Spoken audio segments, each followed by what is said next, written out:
తిరుపతిలో వెంకటేశ్వర స్వామిని దర్శిస్తే శ్రీ మహాలక్ష్మి ఆగ్రహం ఎందుకు వస్తుంది? పౌరాణిక రహస్యం. కలియుగ వైకుంఠముగా పిలవబడే తిరుమల క్షేత్రం కోట్లాది మంది భక్తుల నమ్మకానికి నిలయం.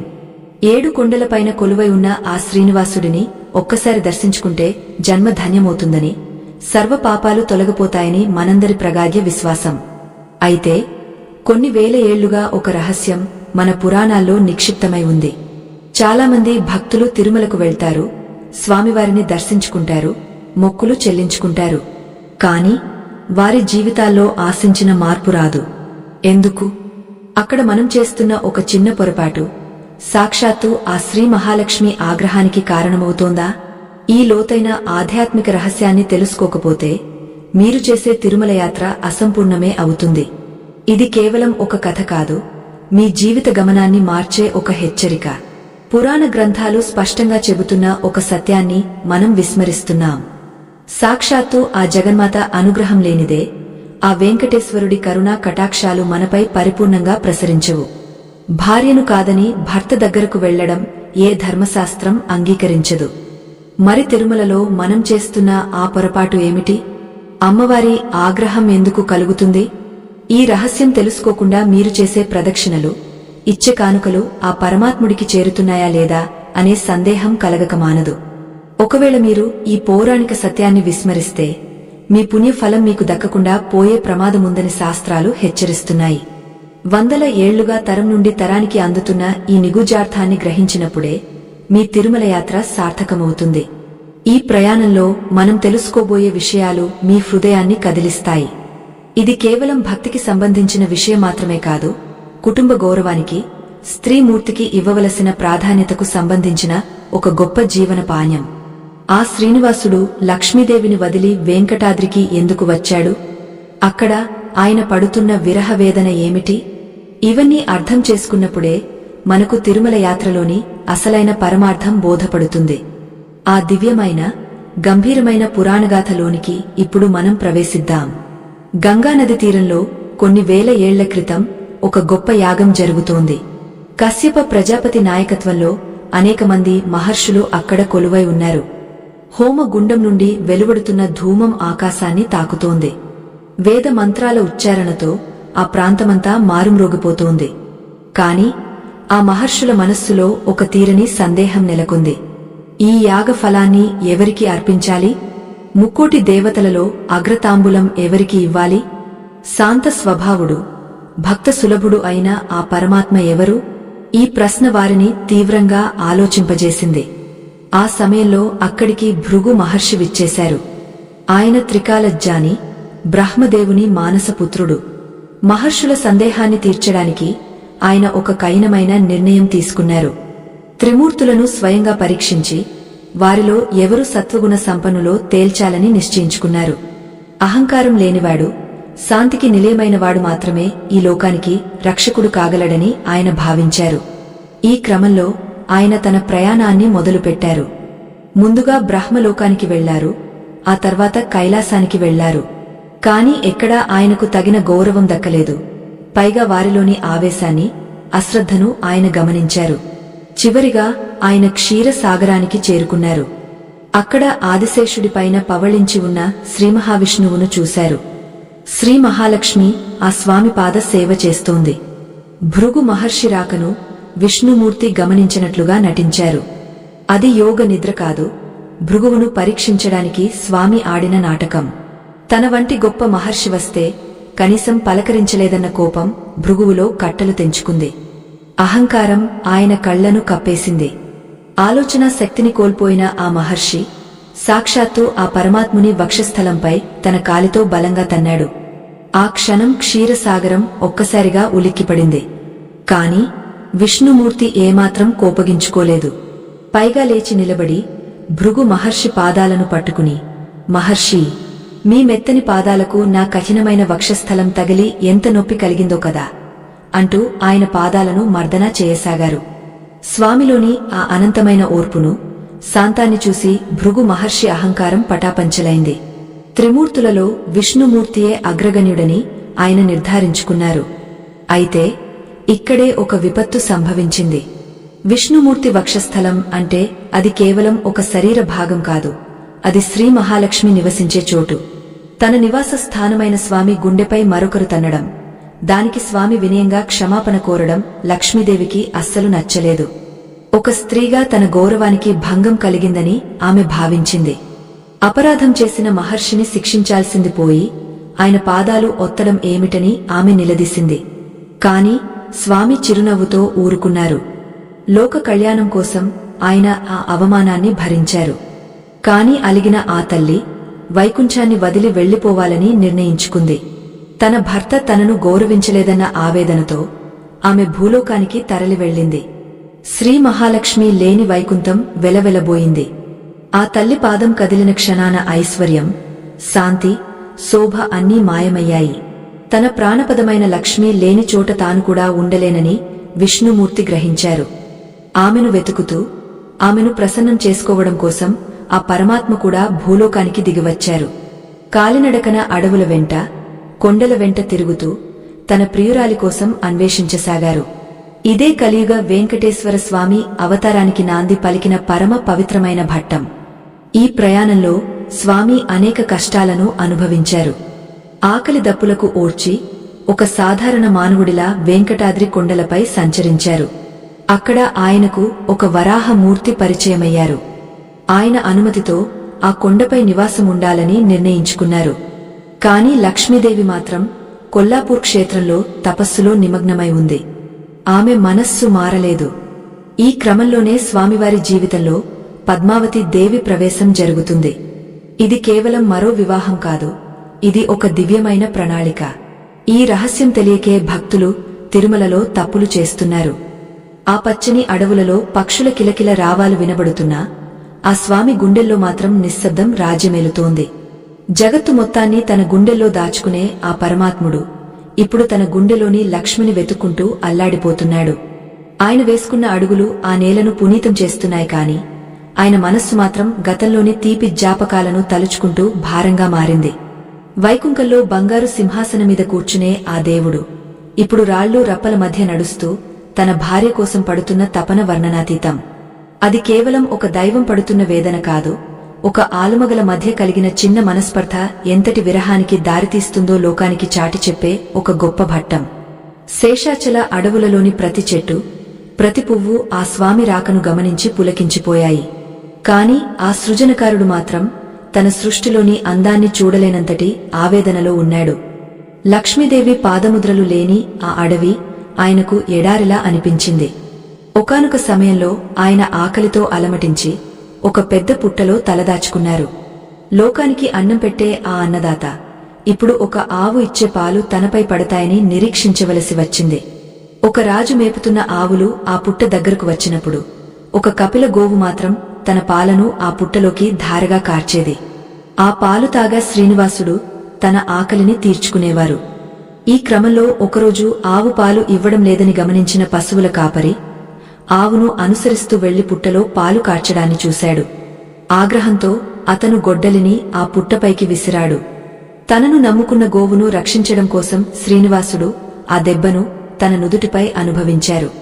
రక్తం ధారగా కారుతుంటే ఆ స్వామి బయటకు వచ్చారు. ఆ రక్తసిక్తమైన దేవుడిని చూసి ఆ కాపరి భయంతో వణికిపోయాడు. ఆ గాయం తగిలిన చోట ఆ స్వామికి ఇప్పటికీ తిరుమలలో పచ్చకర్పూరం పెడతారు. ఆ గాయం కలిగించిన నొప్పి కంటే లక్ష్మీదేవి దూరమైన నొప్పి ఆయనను ఎక్కువగా వేధించసాగింది.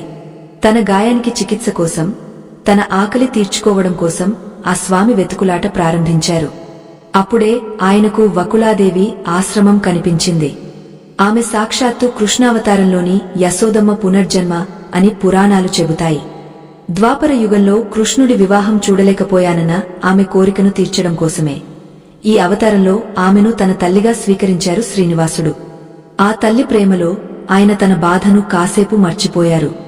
వకులాదేవి ఆయనకు తల్లిలా సేవలు చేస్తూ ఆయన గాయాలకు మందువేసి కడుపు నిండా అన్నం పెట్టి కంటికి రెప్పలా కాపాడింది. కాని శ్రీనివాసుడి మనస్సులో మాత్రం లక్ష్మీదేవి రూపం మెదులుతూనే ఉంది. అమ్మా, నా మనస్సు ఎందుకో స్థిమితంగా లేదు. ఈ అడవుల్లో తిరుగుతుంటే నాకు ఏదో తెలియని వెలితి కనిపిస్తోంది అని ఆయన వకులాదేవితో తన ఆవేదనను పంచుకునేవారు. వకుళాదేవి ఆయనను ఓదారుస్తూ కాలమే అన్నిటికీ సమాధానం చెబుతుందని ధైర్యం చెప్పేది. ఆ సమయంలోనే ఆ రాజ్యపు రాజు ఆకాశరాజు కుమార్తె పద్మావతి దేవి వనవిహారానికి వచ్చింది. ఆమె మరెవరో కాదు, గత జన్మలో వేదవతిగా పుట్టి రాముడి కోసం తపస్సు చేసి లక్ష్మీదేవి అంశతో జన్మించిన మహాసాధ్వి. శ్రీనివాసుడు ఒకనాడు వేటాడుతూ అడవిలోకి వెళ్లినప్పుడు పద్మావతి దేవిని చూశారు. ఆ క్షణమే వారిద్దరి మధ్య ఒక అలౌకికమైన బంధం ఏర్పడింది. పద్మావతి దేవిని చూడగానే ఆయనకు తన లక్ష్మి గుర్తుకు వచ్చింది. నిజానికి పద్మావతి దేవి లక్ష్మీదేవి యొక్క ప్రతిరూపమే అయినా ఆమెకు ఆ విషయం గుర్తులేదు. భృగు మహర్షి తన్నిన చోట కలిగిన అవమానానికి పరిహారంగా లక్ష్మీదేవి భూలోకంలో 2 రూపాలుగా వెలసింది. ఒకటి కొల్లాపూర్లో ఉన్న మహాలక్ష్మి, రెండవది పద్మావతి దేవి. ఈ 2 రూపాల కలయిక జరిగితేనే శ్రీనివాసుడి సంపూర్ణ అనుగ్రహం లభిస్తుంది. పద్మావతి దేవిని వివాహం చేసుకోవాలని శ్రీనివాసుడు నిశ్చయించుకున్నారు. కాని ఒక సాధారణ అడవి మనిషికి రాజు తన కుమార్తెను ఎలా ఇస్తాడు?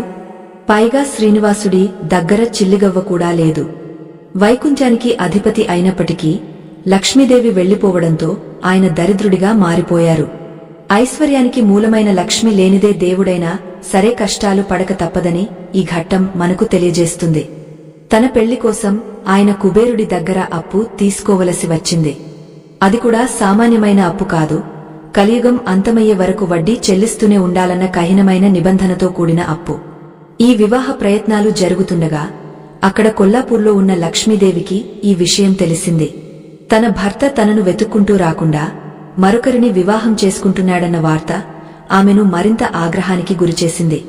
పురాణాల ప్రకారం శ్రీనివాసుడు లక్ష్మీదేవికి తెలియకుండా ఈ వివాహం చేయడం వెనుక ఒక పెద్ద రహస్యముంది.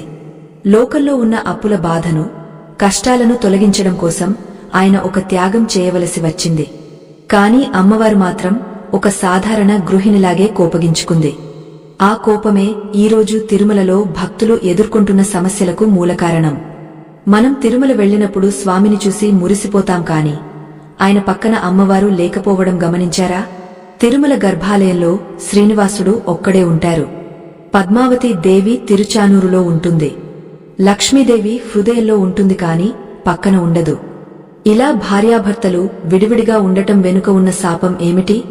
శ్రీనివాసుడు ఆనందంగా ఉన్నాడని అనుకుంటున్నారా? లేదు, ఆయన నిరంతరం అమ్మవారి అనుగ్రహం కోసం, ఆమె ఆగ్రహం చల్లారడం కోసం ఎదురుచూస్తూనే ఉంటారు.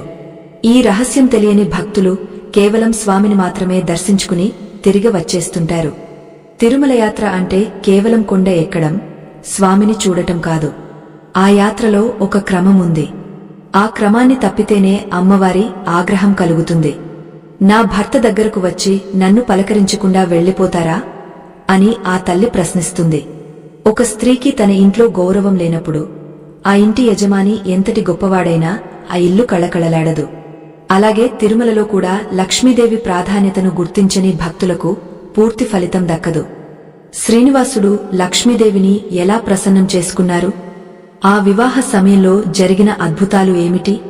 ఇవన్నీ ఇప్పుడు మనం తెలుసుకోవలసిన అవసరముంది. ఆకాశరాజు తన కుమార్తెను శ్రీనివాసుడికి ఇవ్వడానికి అంగీకరించాడు. కాని ఆ వివాహానికి 3,000,000 దేవతలు సాక్ష్యంగా నిలిచారు. బ్రహ్మదేవుడు స్వయంగా ఈ పెళ్లిని జరిపించడానికి పూనుకున్నారు. దేవతలందరూ ఆకాశం నుండి పూలవాన కురిపించారు. కాని ఆ పెళ్లి పత్రికను లక్ష్మీదేవికి పంపలేదు. తనను విస్మరించి జరుగుతున్న ఆ వేడుకను చూసి లక్ష్మీదేవి మనస్సు ఎంతగా గాయపడిందో ఎవరూ ఊహించలేరు. ఆ తల్లి కన్నీరు పెడితే ఈ సృష్టిలోని సంపద అంతా ఆవిరైపోతుంది. అందుకే శ్రీనివాసుడు ఒక అద్భుతమైన నాటకాన్ని రక్తి కట్టించారు. ఆ జగన్నాటక సూత్రధారి ఆడిన ఆ నాటకంలో ప్రతి అడుగు ఒక పరమార్థాన్ని కలిగి ఉంది. నారాయణాద్రి పర్వత శ్రేణులు ఆ దివ్య వివాహానికి వేదికగా మారాయి. దేవలోకం నుండి దిగివచ్చిన పారిజాత పుష్పాలు ఆ కొండల మీద సుగంధాలను వెదజల్లుతున్నాయి. గంధర్వులు తమ వీణానాదంతో దిగంతాలను మురిపిస్తుంటే అప్సరసల నృత్యాలు ఆ వేడుకకు నిండుదనాన్ని తీసుకొచ్చాయి. 3,000,000 దేవతలు, సిద్ధులు, చారణులు అందరూ అద్భుత భట్టాన్ని వీక్షించడానికి కనులారా వేచి చూస్తున్నారు. ఆకాశరాజు పంపిన ఆహ్వానాన్ని మన్నించి వచ్చిన అతిథులతో ఆ ప్రాంతమంతా ఒక కొత్త వైకుంఠంలా కనిపిస్తోంది. కాని ఆ పెళ్లి పందిరిలో కూర్చున్న శ్రీనివాసుడి కళ్లలో ఒక చిన్న మెరుపు వెనుక అనంతమైన ఆవేదన దాగ ఉంది. ఆయన పక్కన పద్మావతి దేవి నవవధువుగా మెరిసిపోయే ఆభరణాలతో సిగ్గుతో తలవంచుకుని కూర్చుని ఉంది. బ్రహ్మదేవుడు స్వయంగా పౌరోహిత్యం వహిస్తుంటే వశిష్ఠ మహర్షి మంత్రోచ్చారణలు చేస్తున్నారు. ప్రతి మంత్రం ఆకాశంలో ప్రతిధ్వనిస్తోంది కాని శ్రీనివాసుడి మనస్సు మాత్రం కొల్లాపూర్లో ఉన్న లక్ష్మీదేవి చుట్టూ తిరుగుతోంది. తన ప్రాణప్రియమైన లక్ష్మి లేనిదే ఈ కళ్యాణం ఎలా సంపూర్ణమవుతుందన్న చింత ఆయనను లోలోపల వేధిస్తోంది. ఆకాశరాజు తన గారాబాల పట్టి పద్మావతిని శ్రీనివాసుడికి ఇచ్చి కన్యాదానం చేస్తున్న సమయమదే. బంగారు పాత్రలో పద్మావతి దేవి పాదాలను కడుగుతుంటే ఆ నీరు పవిత్ర గంగలా ప్రవహిస్తోంది. దేవతలు పూలవాన కురిపిస్తున్నారు. సరిగా అదే సమయంలో కుబేరుడు తాను ఇచ్చిన అప్పుకు సంబంధించిన పత్రాలను సిద్ధం చేసుకున్నాడు.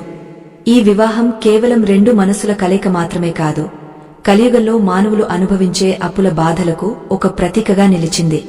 ఒక దేవుడు సైతం తన వివాహం కోసం అప్పు చేయవలసి వచ్చిందంటే ఐశ్వర్యప్రదాత అయిన లక్ష్మీదేవి ఆగ్రహం ఎంతటి ప్రభావం చూపుతుందో ఇక్కడ అర్థమవుతుంది. మంగళ వైద్యాలు మారుమ్రోగుతుండగా సుముహూర్తాన శ్రీనివాసుడు పద్మావతి దేవి మెడలో మంగళసూత్రాన్ని ధరింపజేశారు. ఆ క్షణాన ముల్లోకాలు హర్షధ్వానాలు చేశాయి.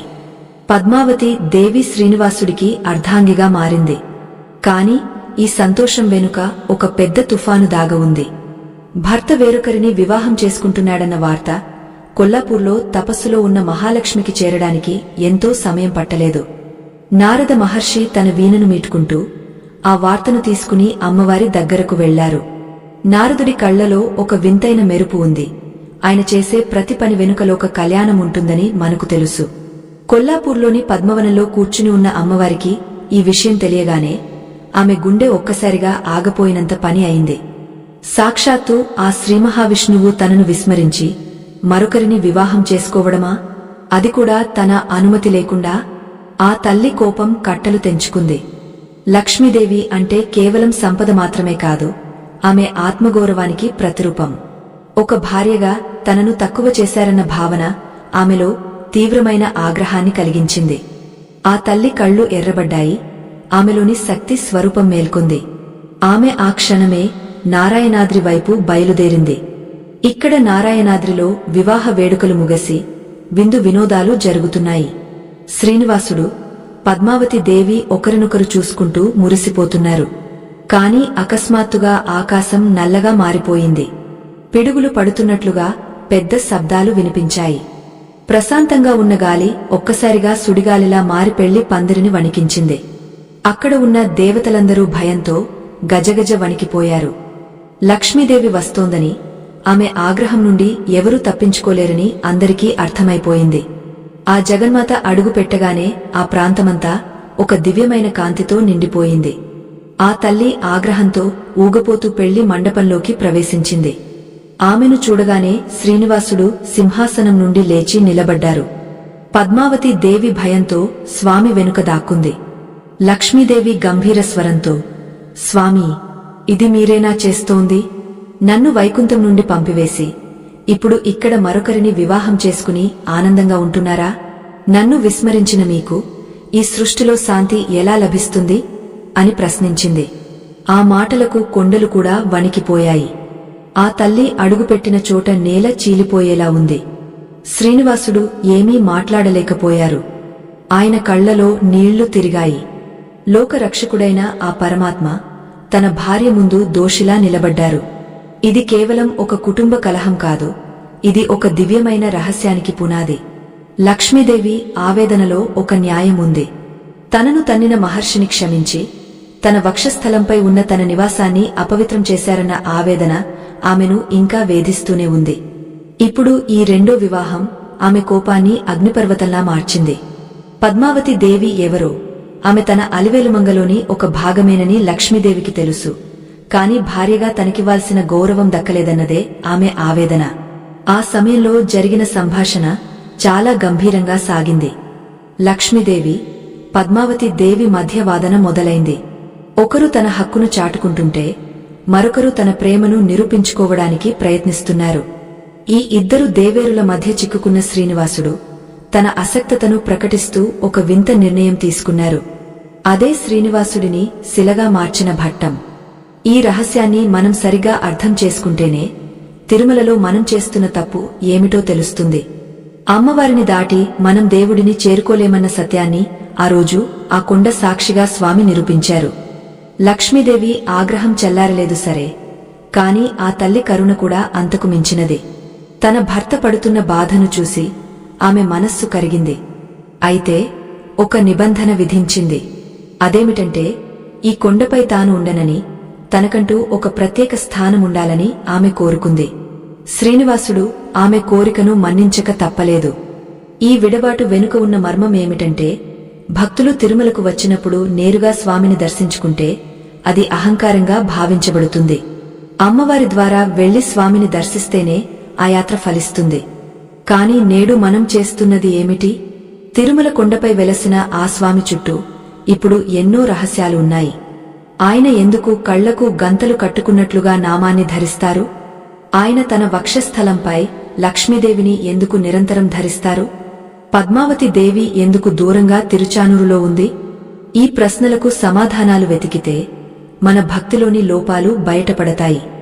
లక్ష్మీదేవి ఆగ్రహం వల్లనే తిరుమలలో స్వామివారు ఎప్పుడూ అప్పుల బాధలో ఉంటారని, ఆపు తీర్చడానికి భక్తులు ఇచ్చే కానుకలు కూడా సరిపోవని శాస్త్రాలు చెబుతున్నాయి. ఆ తల్లి కరుణ ఉంటేనే మన దరిద్రం తొలగిపోతుంది. ఆ నిరంతర కాంతిమూర్తుల మధ్య సాగుతున్న సంవాదం సామాన్యమైనది కాదు. అది సృష్టికి, స్థితికి మధ్య జరుగుతున్న ఒక గొప్ప ధర్మ పోరాటం. లక్ష్మీదేవి తన ఆవేదనను వెళ్లగక్కుతుంటే పద్మావతి దేవి నిశ్శబ్దంగా తన కళ్లలోని నీటితో స్వామి వైపు చూస్తోంది. ఆ ఇద్దరు జగన్మాతల మధ్యలో నిలబడిన శ్రీనివాసుడు ఒక అద్భుతమైన సత్యాన్ని లోకానికి చాటాలని నిశ్చయించుకున్నారు.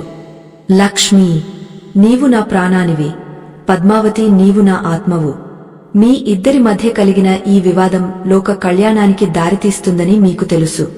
కాని ఒక భర్తగా నేను మీ ఇద్దరినీ సమానంగా గౌరవించవలసి ఉంది అని గంభీరంగా పలికారు.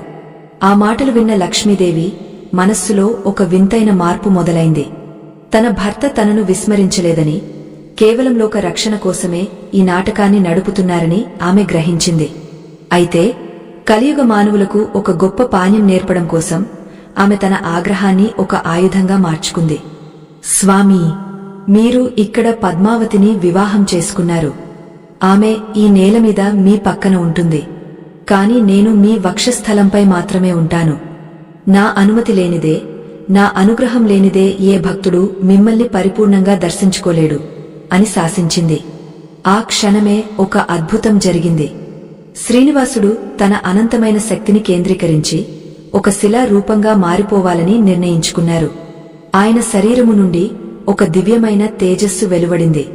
ఆ తేజస్సు చూసి ముక్కోటి దేవతలు కళ్లు మూసుకున్నారు. నెమ్మదిగా స్వామి రూపం ఒక నల్లని శిలగా మారడం మొదలైంది. తన భక్తుల కోసము, వారి కష్టాలను తీర్చడము కోసము ఆ పరమాత్ముడు తన చైతన్యాన్ని ఆ విగ్రహంలో నిక్షిప్తం చేశారు. కాని ఆ శిలగా మారే ముందు ఆయన లక్ష్మీదేవికి ఒక వరాన్ని ఇచ్చారు. అదే ఈనాటి తిరుమల క్షేత్రానికి ప్రాణం. లక్ష్మీ, నేను 7 కొండలపైన శిలగా వెలుస్తాను. కాని నా హృదయంలో నీవు నిరంతరం కొలువై ఉంటావు.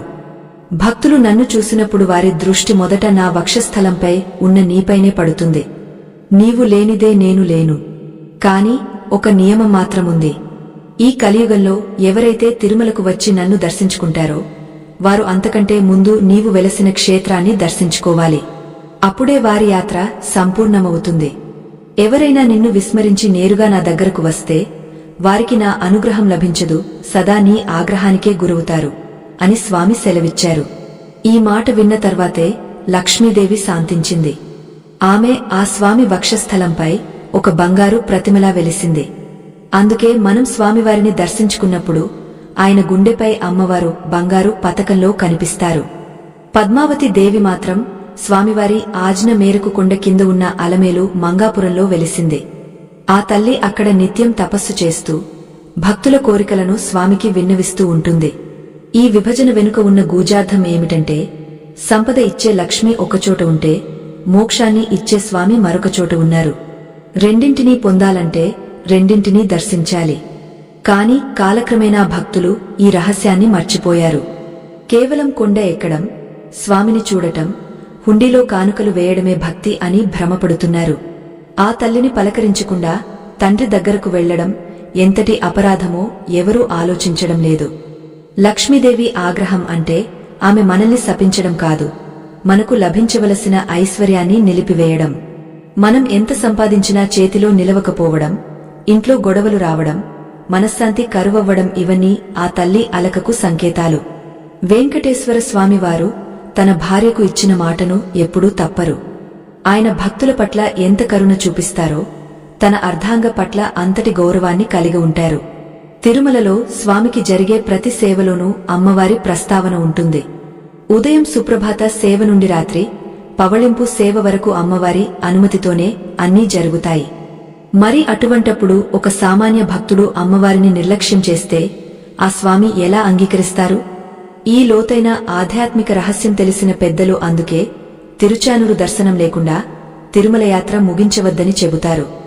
ఆనాడు నారాయణాద్రిపైన జరిగిన ఆ సంఘటన తర్వాత స్వామివారు శిలగా మారిపోయిన దృశ్యం చూసి వకులాదేవి కన్నీరు మున్నీరైంది. తన కుమారుడు ఇలా రాయిగా మారిపోవడం ఆమె తట్టుకోలేకపోయింది. కాని అది లోక కళ్యాణం కోసం జరిగిన త్యాగమని ఆమెకు తెలుసు. ఆ స్వామి శిలగా మారినప్పుడు ఆయన కళ్లలో నుండి కారిన కన్నీరే అక్కడ పాపవినాశనం వంటి తీర్థాలుగా మారాయని పురాణాలు చెబుతున్నాయి. స్వామి తన భక్తుల కోసం పడుతున్న వేదన ఆ కన్నీటిలో కనిపిస్తుంది. అక్కడ ఉన్న దేవతలు, మహర్షులు అందరూ ఆ శిలామూర్తికి సాష్టాంగ నమస్కారం చేశారు. స్వామీ, మీ రూపం శిలగా మారినా మీ చైతన్యం ఈ కొండల మీద ఎప్పుడూ ఉండి మమ్మల్ని కాపాడుతుందని మాకు నమ్మకముంది. కాని కలియుగంలో అజ్ఞానంలో మునిగిపోయే మానవులకు మీ శక్తిని ఎలా తెలియజేయాలి అని ప్రార్థించారు. అప్పుడు ఆ శిల నుండి ఒక అశరీరవాణి వినిపించింది. ఎవరైతే భక్తితో నా క్షేత్రానికి వస్తారో వారి పాపాలను నేను హరిస్తాను. కాని నా భార్యలైన లక్ష్మి, పద్మావతిల గౌరవాన్ని కాపాడిన వారికి మాత్రమే నా సంపూర్ణ ఐశ్వర్యం లభిస్తుంది అని పలికింది. ఈ మాటలే ఈనాడు మనం పాటిస్తున్న ఆచారాలకు మూలమైనవి.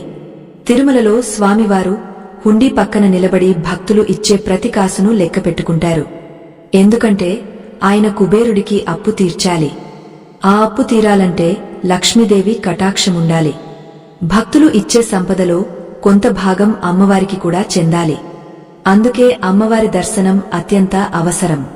ఆ తల్లి మనల్ని ఆశీర్వదిస్తేనే మన ఆదాయం వృద్ధి చెందుతుంది. ఆదాయం నుండి మనం స్వామికి మొక్కులు చెల్లించగలుగుతాం. ఇది ఒక చక్రం లాంటిది. ప్రతి రోజు వేల సంఖ్యలో భక్తులు తిరుమలకు వస్తుంటారు. కాని అందులో ఎంతమందికి ఈ ధర్మ సూక్ష్మం తెలుసు? చాలామందికి అసలు తిరుచానూరు ఎక్కడ ఉందో, దాని ప్రాముఖ్యత ఏమిటో తెలియదు. ఇది కేవలం ఒక ప్రదేశం గురించి కాదు, స్త్రీ శక్తిని గౌరవించడం గురించి. లక్ష్మీదేవి ఆగ్రహం అనేది ఒక హెచ్చరిక. సంపదను ఇచ్చే తల్లిని అవమానిస్తే ఆ సంపద మన దగ్గర ఉండదు. ఆ తల్లి ఆగ్రహం చల్లారాలంటే మనం ఆమెను శరణు వేడాలి. స్వామిని దర్శించే ముందు ఆమె అనుమతి తీసుకోవాలి.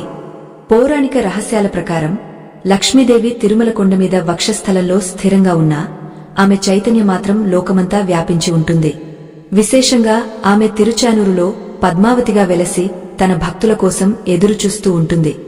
స్వామివారిని చూడటానికి వెళ్లే భక్తులు తన ఇంటి ముందు నుండి వెళ్తున్నా తనను పలకరించకుండా వెళుతుంటే ఆ తల్లి మనస్సు ఎంతగా గాయపడుతుందో ఒక్కసారి ఆలోచించండి. ఒక అతిథి మన ఇంటికి వచ్చి ఇంట్లోని ఆడవారిని పలకరించకుండా వెళ్లిపోతే మనకు ఎంత బాధగా ఉంటుంది? అదే భావన అమ్మవారికి కూడా ఉంటుంది. ఆ తల్లి ఆవేదనను గ్రహించిన ఆ శ్రీనివాసుడు తన భక్తులకు ఒక గొప్ప ధర్మ సూక్ష్మాన్ని బోధించాలని నిశ్చయించుకున్నారు. తిరుమల కొండల మీద వెలసిన ఆ స్వామి చైతన్యం తన దేవేరుల పట్ల ఎంతటి అపారమైన అనురాగాన్ని కలిగి ఉందో చాటి చెప్పే సందర్భమది. లక్ష్మీదేవి కొల్లాపూర్ నుండి తరలివచ్చి స్వామివారి వక్షస్థలంలో స్థిరనివాసం ఏర్పరుచుకున్నప్పటికీ ఆమెలోని ఒక అంశమాత్రం అలమేలు మంగాపురంలోని పద్మ సరోవరంలో తపస్సు చేస్తూనే ఉంది. ఆమె ఆ సరోవరంలో ఒక బంగారు పద్మం నుండి ఆవిర్భవించింది. అందుకే ఆమెకు పద్మావతి అని, అలమేలు మంగ అని పేర్లు వచ్చాయి. ఆ తల్లి అక్కడ వెలవడానికి ఒక బలమైన కారణం ఉంది. అది భక్తుల అహంకారాన్ని పరీక్షించడం మరియు వారి భక్తిని పరిపక్వం చేయడం. ఒకానొక సమయంలో వేద పండితుడైన ఒక భక్తుడు తిరుమల యాత్రకు బయలుదేరాడు. ఆయనకు తన పాండిత్యం పట్ల కొంత అహంకారముండేది. ఆయన నేరుగా తిరుమల కొండపైకి వెళ్లి స్వామివారిని దర్శించుకోవాలని అనుకున్నాడు. దారిలో ఉన్న తిరుచానూరును ఆయన ఏమాత్రం పట్టించుకోలేదు. నేను పరమాత్మను చూడటానికి వెళ్తున్నాను, ఈ చిన్న చిన్న క్షేత్రాలతో నాకేం పని అన్న భావన ఆయన మనస్సులో మెదిలింది. ఆయన కొండపైకి చేరుకున్నాడు, వేచి ఉన్నాడు. కాని ఆయనకు స్వామి దర్శనం లభించలేదు. గర్భాలయం తలుపులు ఆయన వెళ్లేసరికే మూతపడ్డాయి. ఎంతో ప్రయత్నించినా అధికారులు ఆయనను లోపలికి అనుమతించలేదు. తీవ్రమైన ఆవేదనతో ఆయన అక్కడే కుప్పకులిపోయాడు. ఆ రాత్రి ఆయనకు ఒక దివ్యమైన స్వప్నం వచ్చింది. ఆ స్వప్నంలో శ్రీనివాసుడు ప్రత్యక్షమై, ఓ భక్తుడా, నీవు నా దగ్గరకు వచ్చావు కాని నా ప్రాణేశ్వరిని పలకరించడం మరిచావు. ఒక భార్య మనస్సును నొప్పించి ఆమెను అవమానించి భర్తను దర్శించుకోవాలని చూడటం ఎంతటి అవివేకం! లక్ష్మీదేవి లేనిదే నేను లోకానికి ఏమీ ఇవ్వలేను. ఆమె నా శక్తి, ఆమె నా కరుణ. నీవు ఆమెను నిర్లక్ష్యం చేయడం వల్ల ఆ తల్లి ఆగ్రహానికి గురయ్యావు. అందుకే నీకు నా దర్శన భాగ్యం లభించలేదు అని గంభీరంగా పలికారు. ఆ మాటలు విన్న ఆ భక్తుడు తన తప్పును గ్రహించి కన్నీళ్లతో క్షమాపణ కోరుకున్నాడు. మరుసటి రోజు ఉదయాన్నే కొండ కిందకు వచ్చి తిరుచానూరులోని అలమేలు మంగమ్మను దర్శించుకున్నాడు. ఆ తల్లి పాదాలకు నమస్కరించి తన అపరాధాన్ని క్షమించమని వేడుకున్నాడు. అప్పుడు ఆ తల్లి కళ్లలో కరుణ తొణికిసలాడింది. ఆమె ఆశీస్సులతో తిరిగి కొండపైకి వెళ్లిన ఆ భక్తుడికి ఈసారి ఎటువంటి ఆటంకం లేకుండా అద్భుతమైన దర్శనం లభించింది. ఈ కథ కేవలం ఒక ఉదాహరణ మాత్రమే కాదు, తిరుమలకు వెళ్లే ప్రతి భక్తుడు గుర్తుంచుకోవలసిన సత్యం. అమ్మవారు అంటే కేవలం ధనానికి అధిదేవత మాత్రమే కాదు, ఆమె పురుషాకార భూతము. అంటే జీవుడికి మరియు దేవుడికి మధ్య వారధిగా నిలిచే తల్లి. మనం చేసిన పాపాలను స్వామికి చెప్పకుండా తన కరుణతో వాటిని కప్పిపుచ్చి మనకు మోక్షాన్ని ఇప్పించేది ఆ తల్లి మాత్రమే. ఆ తల్లిని విస్మరిస్తే మనలోని అహంకారం స్వామికి చేరువవ్వనివ్వదు. లక్ష్మీదేవి ఆగ్రహం అంటే భౌతికమైన శిక్ష కాదు, అది ఒక ఆధ్యాత్మిక దూరం. మనం ఆమెను దర్శించినప్పుడు మన మనస్సులో సంపూర్ణమైన శరణాగతి భావం కలగదు. ఆ శరణాగతి లేనిదే శ్రీనివాసుడు ప్రసన్నుడు కాడు. అందుకే తిరుమల యాత్రలో ఒక ఖచ్చితమైన నియమం ఏర్పడింది. తిరుచానూరు దర్శనం తర్వాతే తిరుమల దర్శనం చేయాలి. అప్పుడే లక్ష్మీదేవి మనల్ని ఆశీర్వదించి, నా బిడ్డ నీ దగ్గరకు వస్తున్నాడు, వాడిని కరుణించు అని స్వామికి సిఫార్సు చేస్తుంది. ఈ మర్మం తెలిసిన వారు ఎప్పుడూ ఆ తల్లిని దాటి ముందుకు వెళ్లరు. శ్రీ మహాలక్ష్మి తిరుచానూరులో పద్మ సరోవర తీరాన కొలువై ఉండటం వెనుక మరొక రహస్యం కూడా ఉంది. ఆ సరోవరం సాక్షాత్తు ఆ తల్లి స్నానం ఆచరించిన పవిత్ర జలాలతో నిండి ఉంది. అక్కడ స్నానం చేసి ఆ తల్లిని దర్శించుకుంటే మనలోని అరిషడ్వర్గాలు తొలగిపోతాయి. మన మనస్సు నిర్మలంగా మారుతుంది. ఆ నిర్మలమైన మనస్సుతోనే మనం 7 కొండల వాడిని దర్శించుకోవాలి. లేదంటే మనలోని అపవిత్రమైన ఆలోచనలతో ఆ పరంధాముడిని చూడటం వల్ల ఎటువంటి ఫలితముండదు. పైగా అమ్మవారిని అవమానించిన పాపం మనల్ని చుట్టుముడుతుంది. ఇది ప్రతి భక్తుడు గమనించవలసిన విషయం. ఆత్మబంధువులారా, సనాతన ధర్మ ప్రచారం కోసం మరియు ఈ ఆధ్యాత్మిక విజ్ఞానాన్ని భావితరాలకు అందించడం కోసం మా బృందం ఎంతో శ్రమిస్తోంది. ఈ మహత్కార్యంలో మీ మద్దతు మాకు ఎంతో అవసరం. మా ఈ కృషి మీకు నచ్చితే మీ శక్తి మేరకు మాకు తోడుగా నిలబడండి. దీనికి సంబంధించిన స్కానర్ ఈ వీడియో చివరలో మీకు కనిపిస్తుంది, లేదా డిస్క్రిప్షన్లో ఉన్న వివరాల ద్వారా మీ మద్దతును అందించవచ్చు. ఆ తల్లి పట్ల మనకు ఉండవలసిన భక్తి కేవలం ఒక ఆచారం కాదు, అది ఒక బాధ్యత. శ్రీనివాసుడు తన వక్షస్థలంపై లక్ష్మీదేవిని ధరించడం ద్వారా లోకానికి ఒక గొప్ప సందేశాన్ని ఇచ్చారు. స్త్రీకి తన హృదయంలో అత్యున్నతమైన స్థానాన్ని ఇచ్చారు. అటువంటప్పుడు భక్తులుగా మనం ఆ తల్లిని ఎలా నిర్లక్ష్యం చేయగలం? తిరుమలలో మనమిచ్చే హుండీ కానుకలన్నీ అమ్మవారి సమక్షంలోనే స్వామికి చేరుతాయి. అమ్మవారి కటాక్షం లేనిదే ఆ కానుకలు కూడా స్వామి స్వీకరించరని పెద్దలు చెబుతుంటారు. లక్ష్మీదేవి ఆగ్రహం కలిగితే ఆ భక్తుడి జీవితంలో సంపద ఉన్నా అది అనుభవానికి రాదు, మనశ్శాంతి అనేది మచ్చుకైనా కనిపించదు. తిరుచానూరులో అమ్మవారు నిత్యం ఉత్సవమూర్తిగా భక్తులకు దర్శనమిస్తూ ఉంటారు. ఆమె ముఖవర్చస్సు, ఆ కళ్లలోని కరుణ 1000 సూర్యుల కాంతితో సమానం. ఆ తల్లిని చూసినప్పుడు కలిగే అనుభూతి వర్ణనాతీతం. అమ్మా, నీ కుమారుడిగా వచ్చాను, నా తండ్రిని చూసే భాగ్యాన్ని ప్రసాదించు అని అడిగితే ఆ తల్లి ఎంతగా మురిసిపోతుందో కదా. ఆ అనుమతి పొందిన తర్వాత కొండ ఎక్కడం మొదలు పెడితే ప్రతి అడుగులోనూ ఆ శ్రీనివాసుడి స్పర్శ మనకు తగులుతుంది. ఇది ఒక దివ్యమైన అనుభవం. ఇది కేవలం అనుభవిస్తేనే తెలుస్తుంది. భక్తులు చేసే ఈ చిన్న మార్పు వారి జీవితాల్లో పెద్ద మార్పులను తీసుకొస్తుంది. పౌరాణికంగా చూస్తే భృగు మహర్షి తన్నిన దెబ్బ ఆ స్వామికి తగలలేదు, అది అమ్మవారికి తగిలింది. ఎందుకంటే ఆమె స్వామి గుండెల్లో నివసిస్తోంది. తన భర్త ఆ అవమానాన్ని భరించడం ఆమెకు నచ్చలేదు. అందుకే ఆమె భూలోకానికి వచ్చింది. ఆనాడు ఆమె పడిన వేదనను మనం అర్థం చేసుకోవాలి. మన యాత్ర ద్వారా ఆమెను సంతోషపెట్టాలి. ఆమె సంతోషిస్తే ఆమె భర్త అయిన శ్రీనివాసుడు అంతకంటే ఎక్కువగా సంతోషిస్తారు. ఇదే తిరుమల రహస్యం. అమ్మవారిని దర్శించుకోకుండా చేసే తిరుమల యాత్ర ప్రాణం లేని శరీరం వంటిది. ఆ తల్లి ఆశీర్వాదముంటేనే యాత్రకు పరిపూర్ణత లభిస్తుంది.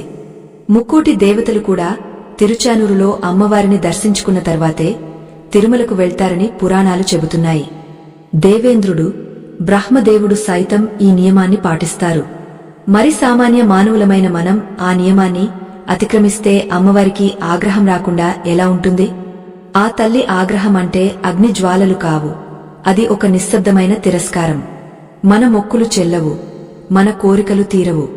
మనం ఎంతగా ప్రార్థించినా ఆ ప్రార్థనలు స్వామికి చేరకుండా మధ్యలోనే ఆగిపోతాయి. ఈ సత్యాన్ని గ్రహించినప్పుడే మన భక్తి మార్గం సుగమమవుతుంది. ఆ పద్మ సరోవరం ఒడ్డున వెలసిన ఆ తల్లి రూపం వర్ణనాతీతం. పద్మావతి దేవి అంటే కేవలం ఒక దేవత మాత్రమే కాదు, ఆమె ప్రకృతికి ప్రతిరూపం.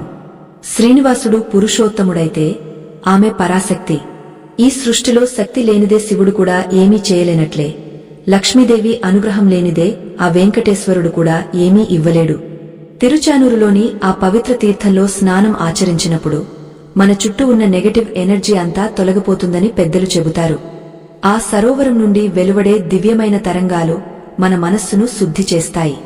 ఈ శుద్ధి జరగకుండా మనం కొండపైకి వెళితే అక్కడ ఉన్న అత్యంత శక్తివంతమైన వైబ్రేషన్స్ ను మన శరీరం తట్టుకోలేదు. అందుకే తిరుచానూరు దర్శనం ఒక అనివార్యమైన మెట్టుగా శాస్త్రాలు నిర్దేశించాయి. పౌరాణికంగా ఒక అద్భుతమైన సంఘటన ఇక్కడ మనం గుర్తు చేసుకోవాలి. శ్రీనివాసుడు శిలగా మారిన తర్వాత ఆయన తన ప్రతి రూపంలోనూ అమ్మవారికి అగ్రతాంబూలం ఇచ్చారు. తిరుమలలో ప్రతి శుక్రవారం స్వామివారికి అభిషేకం జరుగుతుంది.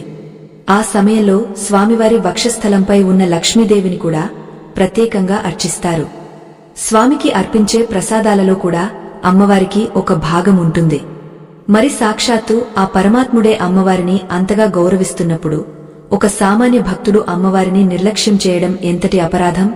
ఒక అతిథి మన ఇంటికి వచ్చినప్పుడు ఇంటి యజమానురాలిని పలకరించకుండా కేవలం యజమానితో మాట్లాడి వెళ్లిపోతే ఆ ఇంట్లో శోభ ఉండదు.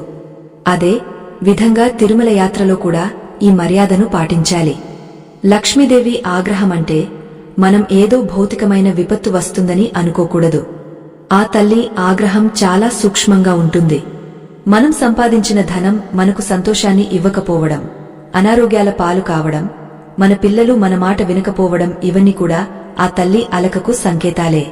ఐశ్వర్యం అంటే కేవలం డబ్బు మాత్రమే కాదు.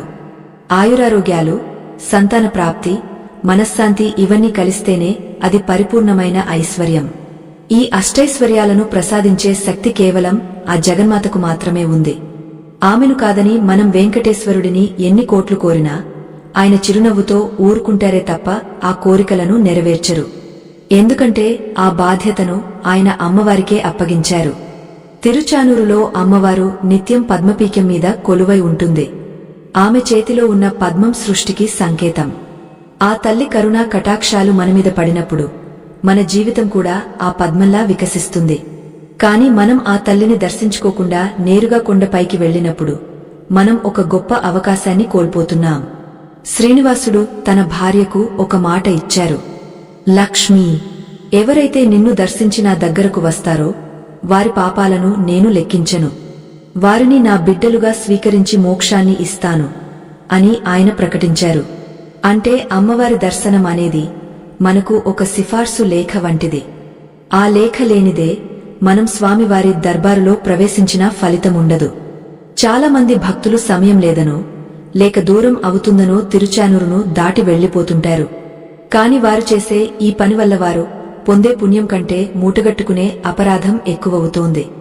పురాణాల ప్రకారం లక్ష్మీదేవి ఆగ్రహించినప్పుడు ఆ ప్రాంతంలోని ఐశ్వర్యం అంతా హరించుకుపోతుంది.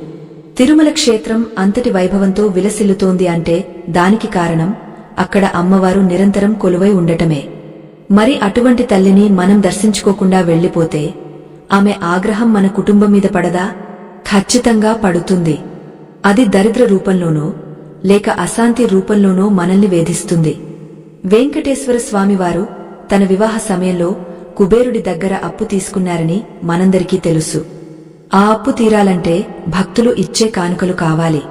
కాని ఆ కానుకలు ఇచ్చే శక్తి మనకు ఉండాలంటే మనకు లక్ష్మీదేవి అనుగ్రహముండాలి. భక్తుడు ధనవంతుడు అయితేనే కదా ఆయన స్వామికి కానుకలు ఇవ్వగలడు. భక్తుడిని ధనవంతుడిని చేసేది అమ్మవారు. అంటే మనం అమ్మవారిని దర్శించుకుంటే ఆమె మనకు సంపదను ఇస్తుంది. ఆ సంపదలో కొంత భాగాన్ని మనం స్వామికి సమర్పిస్తాం. ఇది ఒక అద్భుతమైన ఆధ్యాత్మిక చక్రం. ఈ చక్రాన్ని ఎవరైతే విడగొడతారో వారికి ఆర్థిక కష్టాలు తప్పవు. మరో విశేషమేమిటంటే తిరుమలలో స్వామివారు ధరించే ప్రతి ఆభరణం వెనుక అమ్మవారి ఆశీస్సు ఉంటుంది. స్వామివారు ధరించే పట్టు వస్త్రాలు, పూలమాలలు అన్నీ అమ్మవారి ద్వారానే ఆయనకు చేరుతాయి. లోకంలో ప్రతి పురుషుడి వెనుక ఒక స్త్రీ శక్తి ఉంటుందని అంటారు. అది ఆ సాక్షాత్తు పరమాత్మ విషయంలో కూడా నిజమే.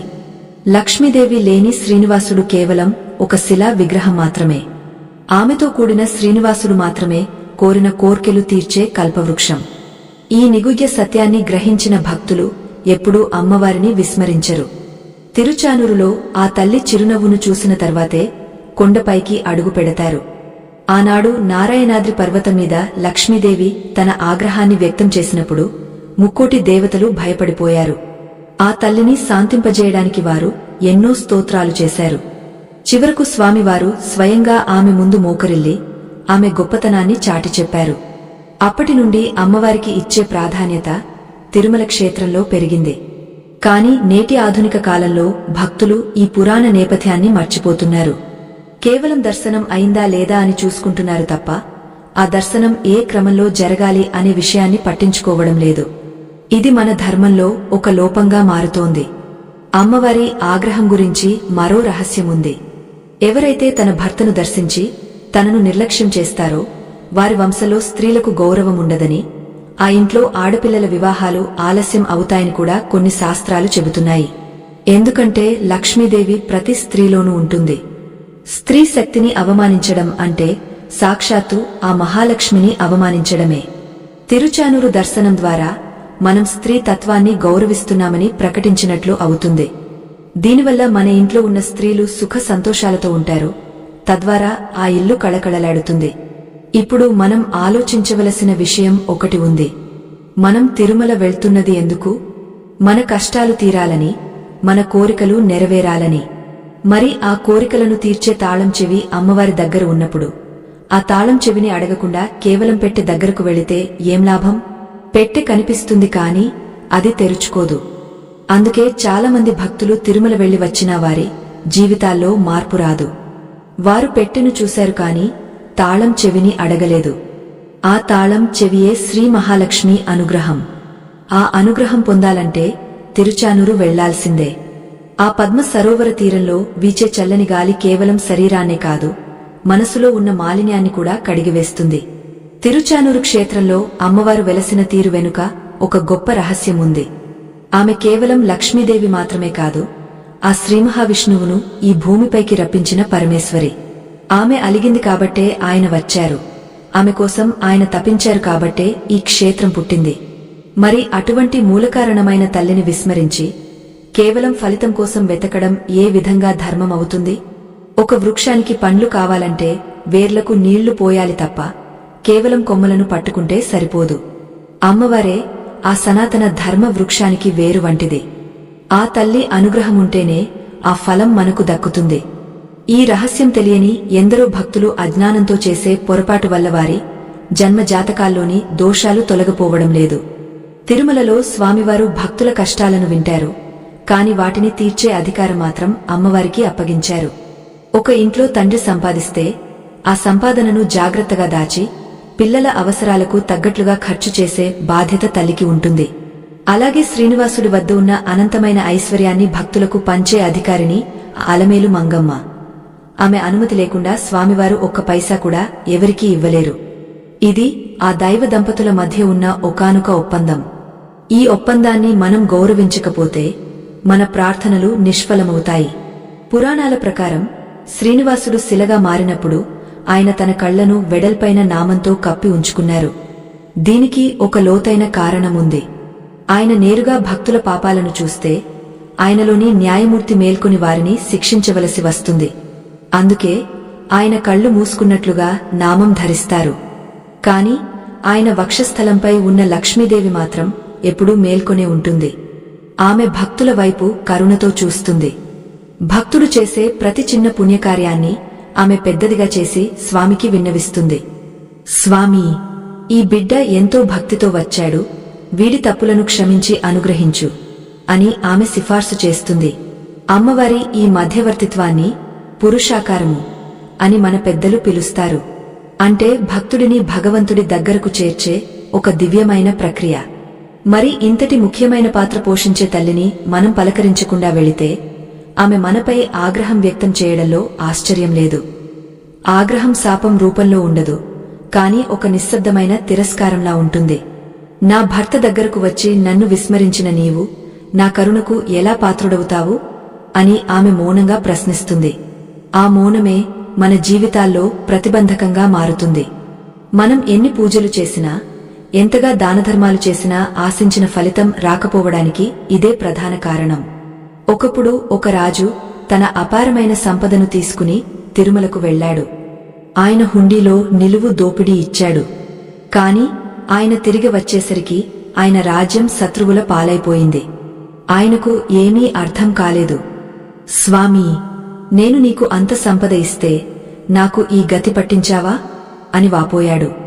అప్పుడు ఆయనకు ఒక సిద్ధుడు కనిపించి, రాజా, నీవు స్వామికి ధనం ఇచ్చావు కాని ఆ ధనానికి మూలమైన లక్ష్మీదేవిని దర్శించుకోలేదు. నీవు ఆమెను నిర్లక్ష్యం చేయడం వల్ల ఆమె నీ సంపదను కాపాడటం మానేసింది.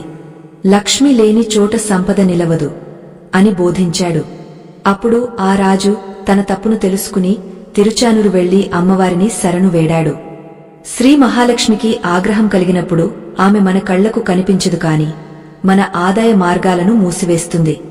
మనం ఎంత కష్టపడినా గుర్తింపు రాకపోవడం, అప్పుల ఊబిలో కూరుకుపోవడం, అనారోగ్య సమస్యలు చుట్టుముట్టడం ఇవన్నీ ఆ తల్లి అలకకు నిదర్శనాలు. తిరుమల యాత్రలో మనం చేసే ప్రతి పనిని ఆమె గమనిస్తూ ఉంటుంది. మనం కొండపైకి వెళ్లేటప్పుడు తిరుచానూరు వైపు కనీసం ఒక్కసారి నమస్కరించినా ఆమె సంతోషిస్తుంది. కాని ఆధునిక కాలంలో వాహనాల వేగంలో మనం ఆ క్షేత్రాన్ని కూడా గమనించడం లేదు. ఈ నిర్లక్ష్యమే మన ఆధ్యాత్మిక పతనానికి దారితీస్తోంది. తిరుచానూరులోని అమ్మవారు కేవలం ఒక విగ్రహం కాదు, ఆమె ఒక చైతన్య స్రవంతి. అక్కడ ఉన్న పద్మ సరోవరంలో స్నానం చేయడం వల్ల మన శరీరంలోని నాడులు శుద్ధి చేయబడతాయి. ఆ శుద్ధి జరిగిన తర్వాతే మనం 7 కొండల మీద ఉన్న స్వామివారి దివ్య తేజస్సును దర్శించుకోవడానికి అర్హత పొందుతాము.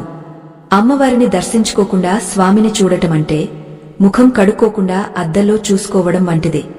అద్దం స్పష్టంగానే ఉంటుంది కాని మన ముఖం మీదున్న మాలిన్యం వల్ల మనకు మన అసలైన రూపం కనిపించదు. అలాగే అమ్మవారి కరుణ లేనిదే స్వామివారి అసలైన అనుగ్రహం మనకు అందదు. పౌరాణికంగా లక్ష్మీదేవి తన భర్త పట్ల ఉన్న అనురాగంతో భక్తులను కూడా తన బిడ్డలుగా భావిస్తుంది. తల్లి మనసు ఎప్పుడూ బిడ్డల క్షేమాన్నే కోరుకుంటుంది. కాని బిడ్డ అల్లరి చేస్తే తల్లి మందలిస్తుంది కదా, అలాగే అమ్మవారి ఆగ్రహం కూడా ఒక మందలింపు మాత్రమే. మనం ఆమెను గౌరవిస్తే ఆమె మన పట్ల అనంతమైన ప్రేమను కురిపిస్తుంది.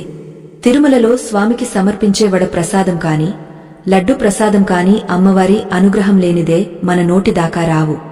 మన ఆహారంలో ఉన్న శక్తి కూడా అన్నపూర్ణ స్వరూపిణి అయిన లక్ష్మీదేవి భిక్షే. అటువంటి తల్లిని విస్మరించడం కృతజ్ఞత అవుతుంది. చాలామందికి ఒక సందేహం ఉంటుంది, స్వామివారి వక్షస్థలంలో అమ్మవారు ఎప్పుడు ఉంటారు కదా, మరి తిరుచానూరు ఎందుకు వెళ్ళాలి అని. దీనికి సమాధానమేమిటంటే, వక్షస్థలంలో ఉన్న అమ్మవారు స్వామివారికి మాత్రమే సంబంధించినదే. ఆమె ఆయన అర్ధాంగిగా ఆయన సేవలో ఉంటుంది. కాని తిరుచానూరులో ఉన్న అమ్మవారు భక్తుల కోసం వెలసిన తల్లి. అక్కడ ఆమె స్వతంత్రంగా భక్తుల కష్టాలను వినడానికి, వారి కోరికలను తీర్చడానికి కొలువై ఉంది. రాజభవనంలో ఉన్న రాణిని కలవడం కష్టం, కాని ఆమె తన ప్రజల కోసం బయటకు వచ్చినప్పుడు ఆమెను సులభంగా కలిసి మన బాధలను చెప్పుకోవచ్చు. తిరుచానూరు అటువంటి ఒక వేదిక. శ్రీనివాసుడు తన భార్యకు ఇచ్చిన వరం ప్రకారం ఆమె క్షేత్రానికి వెళ్లిన భక్తులకు మాత్రమే ఆయన సంపూర్ణంగా లొంగపోతారు. భక్తుడు తన భార్యను ఎంతగా గౌరవిస్తున్నాడో చూసి స్వామి మురిసిపోతారు. నా భార్యను తల్లిగా భావించి దర్శించుకున్న ఈ భక్తుడు నావాడు అని ఆయన అభయం ఇస్తారు. ఈ అభయముద్ర మనకు లభించాలంటే మనం ఆ తల్లి పాదాలను ఆశ్రయించక తప్పదు. లోకంలో ప్రతి ఒక్కరూ ఐశ్వర్యం కావాలని కోరుకుంటారు. కాని ఆ ఐశ్వర్యం నిలకడగా ఉండాలంటే లక్ష్మీదేవి ఆశీర్వాదం కావాలి. ఆమె చంచలమైనది అంటారు, కాని భక్తుల పట్ల ఆమె ఎప్పుడూ స్థిరంగా ఉంటుంది. తిరుమల యాత్ర ముగించుకున్న తర్వాత కూడా కొంతమంది తిరుచానూరు వెళ్తుంటారు. అది కూడా ఒక పద్ధతే, కాని నియమం ప్రకారం ముందుగా అమ్మవారిని దర్శించుకోవడం శ్రేష్టం. ఒకవేళ వీలు కాకపోతే తిరుమల దర్శనం తర్వాతైనా తప్పనిసరిగా వెళ్ళాలి. అమ్మవారిని దర్శించుకోకుండా ఇంటికి వెళ్లడమంటే యాత్ర మధ్యలోనే ఆపివేసినట్లు లెక్క. లక్ష్మీదేవి ఆగ్రహం కలిగితే ఆ ఇంట్లో సుమంగళి తత్వం క్షీణిస్తుందని పెద్దల హెచ్చరిక. కాబట్టి ఆ తల్లిని ప్రసన్నం చేసుకోవడం మన ప్రథమ కర్తవ్యం. ఆమె ఆగ్రహం చల్లారితే స్వామివారి అనుగ్రహం వెల్లువలా మన ఇంటిని ముంచెత్తుతుంది. ఆ పద్మ సరోవర తీరంలో నిలబడితే మనకు తెలియకుండానే ఒక దివ్యమైన శాంతి మనస్సును ఆవహిస్తుంది. అది కేవలం ప్రకృతి సౌందర్యం మాత్రమే కాదు, సాక్షాత్తు ఆ జగన్మాత చైతన్యం అక్కడ పరివ్యాప్తమై ఉండటమే దానికి కారణం. పురాణాల ప్రకారం లక్ష్మీదేవి తిరుచానూరులో పద్మావతిగా అవతరించినప్పుడు ఆమె కేవలం ఒక రాకుమారిగా మాత్రమే రాలేదు. ఆమె సృష్టిలోని సకల సంపదలకు, శుభాలకు మూలమైన ప్రకృతి స్వరూపిణిగా వచ్చింది. శ్రీనివాసుడు తన వివాహ సమయంలో పద్మావతి దేవికి ఒక అద్భుతమైన వరాన్ని ఇచ్చారు. దేవి, నీవు లేనిదే నా ఉనికి లేదు. నీవు ఏ రూపంలో ఉన్నా, ఏ ప్రదేశంలో ఉన్నా నిన్ను దర్శించుకున్న భక్తుడికే నా సంపూర్ణ అనుగ్రహం లభిస్తుంది అని ఆయన వాగ్దానం చేశారు. మనం తిరుమల కొండలపైకి వెళ్లేటప్పుడు మన మనస్సులో అనేక కోరికలు ఉంటాయి. కొందరు ఆర్థిక ఇబ్బందుల నుండి గట్టెక్కాలని, మరికొందరు సంతానం కోసం, ఇంకొందరు ఆరోగ్యం కోసం ఆ స్వామిని వేడుకుంటారు. అయితే ఈ కోరికలన్నీ నెరవేరాలంటే వాటిని స్వామికి చేరవేసే శక్తి ఆ తల్లికి మాత్రమే ఉంది. శ్రీనివాసుడు న్యాయానికి ప్రతిరూపం. ఆయన మనం చేసిన కర్మల ప్రకారం ఫలితాన్ని ఇస్తారు. కాని లక్ష్మీదేవి కరుణకు ప్రతిరూపం. మన కర్మల ఫలం కఠినంగా ఉన్నా ఆ తల్లి తన కరుణతో ఆ కష్టాల తీవ్రతను తగ్గిస్తుంది. అందుకే ఆమెను పురుషాకార భూతము అని అంటారు. అంటే జీవుడికి మరియు దేవుడికి మధ్య అనుసంధానకర్తగా వ్యవహరించే శక్తి. ఈ మధ్యవర్తిత్వం లేనిదే భక్తుడి ప్రార్థనలు స్వామికి చేరవు. లక్ష్మీదేవి ఆగ్రహమనేది ఒక శిక్ష కాదు, అది ఆమె పక్కకు తప్పుకోవడం. ఒక బిడ్డ తన తండ్రి దగ్గరకు వెళ్లేటప్పుడు తల్లిని పలకరించకపోతే తల్లి ఏమీ అనదు కాని మౌనంగా ఉండిపోతుంది. ఆ మౌనమే భక్తుడికి పెద్ద అడ్డంకిగా మారుతుంది. తల్లి సిఫార్సు లేనిదే తండ్రి మన అల్లరిని, మన తప్పులను క్షమించడు. తిరుమలలో మనం చేసే అతిపెద్ద పొరపాటు ఏమిటంటే ఈ సిఫార్సును నిర్లక్ష్యం చేయడం. నేరుగా స్వామిని కలిసే ప్రయత్నంలో మనం ఆ తల్లిని దాటి వెళ్లిపోతున్నాము. దీనివల్ల మన ప్రార్థనలకు ఆ తల్లి మద్దతు లభించదు. తిరుచానూరులో అమ్మవారు నిత్యం పద్మపీఠం మీద కొలువై ఉండి తన కటాక్షం కోసం ఎదురుచూసే భక్తులను ఆశీర్వదిస్తూ ఉంటుంది. ఆమె కళ్లలో ఉండే ఆ వింతైన ప్రకాశం మనలోని అజ్ఞానాన్ని పటాపంచలు చేస్తుంది. అక్కడ మనం ఇచ్చే ప్రతి కానుక, మనం చేసే ప్రతి నమస్కారం ఆ తల్లిని మురిపిస్తుంది. ఆమె సంతోషిస్తే ఆమె భర్త అయిన శ్రీనివాసుడు కూడా సంతోషిస్తాడు. ఒక భర్తకు తన భార్యకు ఇచ్చే గౌరవం కంటే మించిన సంతోషం ఏముంటుంది? అందుకే భక్తులు తన భార్యను దర్శించుకున్నప్పుడు స్వామివారు అత్యంత ప్రసన్నులై వారిని ఆశీర్వదిస్తారు. ఇది సామాన్యమైన మానవ ధర్మం కాదు, ఇది పరమాత్ముడే పాటించే దైవధర్మం. శ్రీ మహాలక్ష్మి ఆగ్రహం కలిగినప్పుడు కలిగే పరిణామాలు చాలా విచిత్రంగా ఉంటాయి. మన ఇంట్లో లక్ష్మీ కటాక్షం ఉన్నట్లుగానే అనిపిస్తుంది కాని అది నిలకడగా ఉండదు. చేతికి వచ్చిన డబ్బు నీళ్లలా ఖర్చయిపోతుంది. శుభకార్యాలు జరగకుండా ఏదో ఒక ఆటంకం వస్తూనే ఉంటుంది. మనసులో ఎప్పుడూ ఒక రకమైన ఆందోళన ఉంటుంది. ఇవన్నీ ఆ తల్లి అలకకు సంకేతాలు. సంపద ఉన్నా అది అనుభవించే యోగం లేకపోవడమంటే లక్ష్మీదేవి మనల్ని విడిచిపెట్టిందని అర్థం. ఆమెను ప్రసన్నం చేసుకోవాలంటే తిరుచానూరు క్షేత్రానికి వెళ్లి ఆమెకు క్షమాపణలు చెప్పుకుని ఆమె అనుగ్రహాన్ని కోరాలి. అప్పుడే ఆ దరిద్రం తొలగిపోతుంది. పౌరాణిక రహస్యాల ప్రకారం తిరుమలలో స్వామివారు ధరించే ప్రతి పట్టు వస్త్రం అమ్మవారి అంశతో నిండి ఉంటుంది. స్వామికి జరిగే కళ్యాణోత్సవంలో అమ్మవారి ప్రాముఖ్యత వర్ణనాతీతం. నిజానికి తిరుమల కొండమీద ఉండే స్వామివారు ఎప్పుడూ లక్ష్మీదేవిని తన గుండెల్లోనే పెట్టుకుంటారు. ఆమె లేని క్షణం ఆయనకు ఊపిరి ఆడని స్థితి. అటువంటి స్థితిలో ఉన్న స్వామివారి దగ్గరకు వెళ్లి అమ్మవారిని మర్చిపోతే ఆయనకు ఎంత కోపం వస్తుందో ఒక్కసారి ఊహించండి. నా ప్రాణప్రియమైన లక్ష్మిని నీవు గౌరవించినప్పుడు నిన్ను నేను ఎలా గౌరవిస్తాను అని ఆయన మౌనంగా ప్రశ్నిస్తారు. తిరుచానూరు క్షేత్రంలో అమ్మవారిని దర్శించుకున్న తర్వాతే తిరుమలకు వెళ్లడం వల్ల కలిగే మరో ప్రయోజనమేమిటంటే మనలోని అహంకారం నశిస్తుంది. ఒక స్త్రీ శక్తి ముందు మోకరిల్లడం అంటే ప్రకృతిని గౌరవించడం. ప్రకృతిని గౌరవించనివాడు పరమాత్మను చేరుకోలేడు. ఈ భూమి మీద మనం జీవిస్తున్నామంటే అది ప్రకృతి భిక్ష. ఆ ప్రకృతియే అమ్మవారు. ఆమెను దర్శించుకోవడం వల్ల మనలో వినయం పెరుగుతుంది. ఆ వినయంతో స్వామివారి దగ్గరకు వెళ్లినప్పుడు ఆయన మనల్ని హృదయానికి హత్తుకుంటారు. మన భక్తి పరిపూర్ణమవ్వాలంటే ఈ క్రమం తప్పక అనుసరించాలి. ఒకానొక కాలంలో ఒక గొప్ప వ్యాపారి తిరుమలకు వెళ్లి అపారమైన కానుకలు సమర్పించాడు. ఆయనకు తన ధనం మీద చాలా గర్వం ఉండేది. తిరుచానూరు గురించి ఎవరైనా చెబితే నా దగ్గర అంత సమయం లేదు, నేరుగా స్వామిని చూస్తే సరిపోతుంది అని గర్వంగా పలికాడు. ఆయన కొండపైకి వెళ్లాడు, దర్శనం చేసుకున్నాడు. కాని తిరిగి ఇంటికి వచ్చేసరికి ఆయన వ్యాపారంలో భారీ నష్టాలు వచ్చాయి. ఆయన నమ్మిన వారే ఆయనను మోసం చేశారు. ఆయన కన్నీళ్లతో స్వామిని అడిగాడు, స్వామీ, నేను నీకు ఇంత ఇచ్చాను కదా, మరి నాకెందుకు ఇలా చేశావు అని. అప్పుడు ఆయనకు ఒక మహానుభావుడు కనిపించి అమ్మవారి ప్రాశస్త్యాన్ని వివరించారు. ఆ వ్యాపారి వెంటనే తన తప్పు తెలుసుకుని కాలినడకన తిరుచానూరు చేరుకున్నాడు. ఆ పద్మ సరోవర తీరంలో కన్నీళ్లతో అమ్మవారిని వేడుకున్నాడు. ఆ తల్లి కరుణించింది.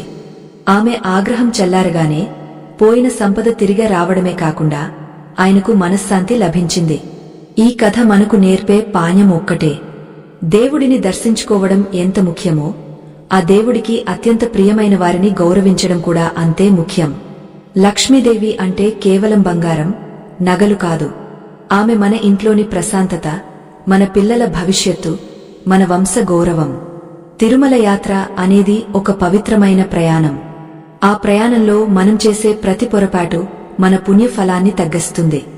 అందుకే పెద్దలు ప్రతి విషయాన్ని చాలా వివరంగా చెప్పారు.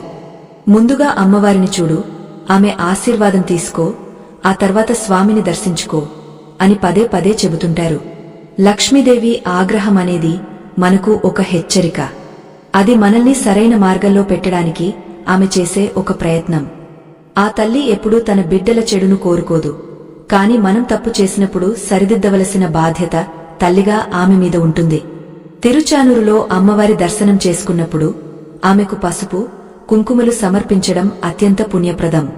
ఆమె సుమంగళి తత్వానికి అద్దం పట్టే ఆ తల్లిని అలా చూస్తుంటే మనలోని బాధలన్నీ మాయమైపోతాయి.